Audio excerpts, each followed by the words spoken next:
کہ انسان میں اللہ کی رحمت کی امید اور اللہ کی پکڑ کا ڈر، اگر یہ دونوں بیلنس نہیں رہیں گے تو نتیجہ بہت غلط نکلے گا۔ اگر آپ بہت امیدوار ہو گئے رحمت کے اور اللہ کی رحمت اور اللہ کی رافت، رؤوف ہے، رحیم ہے، کریم ہے، غفار ہے، ستار ہے، اس پر دھوکہ کھا گئے اور یہ یاد نہ رہا کہ شدید الانتقام بھی ہے، شدید العقاب بھی ہے، شدید العذاب بھی ہے، وہ بہت بڑا انتقام لینے والا بھی ہے، بہت سخت سزا دینے والا بھی ہے، بہت سخت عذاب دینے والا بھی ہے۔ اگر یہ چیز اوجل ہو گئی اور ستاری اور غفاری اور رحیمی اور کریمی اور رافت اور رحم اگر یہی سامنے رہے تو بھی آپ گئے،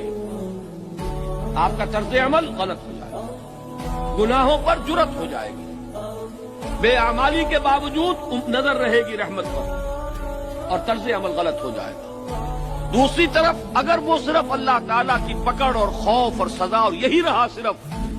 اور رحمت خداوندی کا پہلو جو ہے وہ نگاہوں سے اوجھل ہو گیا تو مایوسی طاری ہو جائے گی، اور یہ مایوسی بھی انتہائی مہلک ہے۔ اسی لیے فرمایا گیا حدیث میں کہ بندے کا معاملہ اپنے رب کے ساتھ ہونا چاہیے بین الخوف والرجاء،